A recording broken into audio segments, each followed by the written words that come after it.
Please help me to reach 1000. The message came in at 11:47 p.m., lighting up my phone on the nightstand. Can we talk tomorrow? I messed up. No emojis. No explanation. Just that. I stared at the ceiling, listening to her steady breathing beside me, and felt something cold settle in my chest. When someone says I messed up after midnight, it's never about forgetting milk or missing a call. The next morning she kissed my cheek like she always did. Too quickly. Her eyes avoided mine. I told myself I was imagining it, told myself I was tired, paranoid, dramatic. That's what love does. It teaches you to doubt your instincts before you ever doubt the person you chose. For the next week, little things began to shift. Her phone was suddenly always face down. She started taking calls outside, even when it was cold. She laughed less with me and more at texts she never shared. When I asked what was wrong, she said work stress. When I asked who she was talking to, she said just a friend, the most dangerous phrase in a marriage. I replayed memories, looking for proof that I was still her safe place. The way she used to reach for my hand in traffic.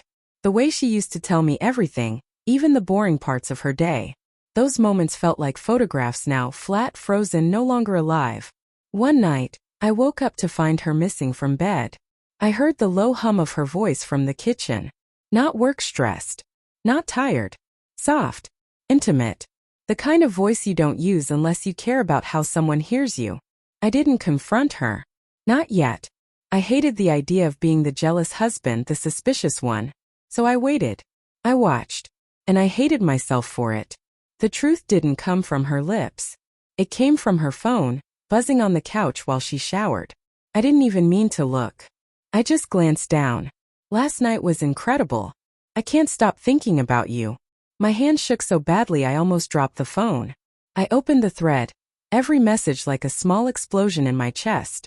Jokes I didn't know. Memories I wasn't part of.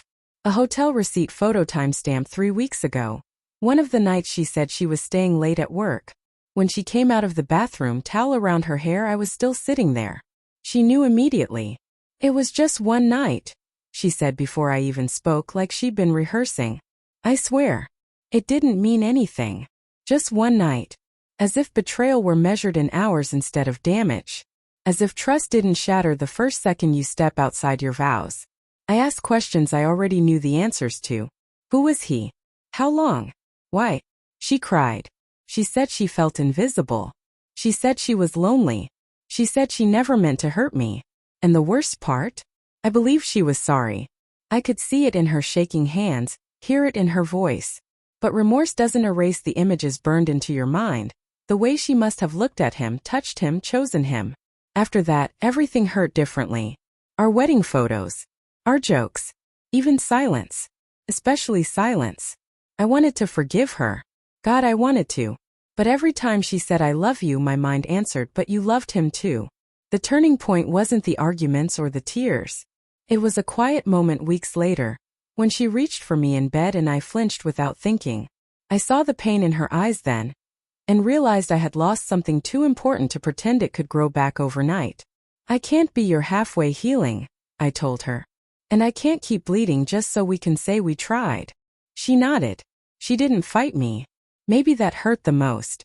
I packed my things in silence. At the door, she whispered, "It really was just one night." I looked back at the woman I had built a life with and finally understood something painful and true. One night is all it takes to destroy years of trust. I didn't walk away because I stopped loving her. I walked away because I finally loved myself enough to stop accepting pieces when I deserved the whole truth. And that's when everything fell apart, so something honest could finally begin.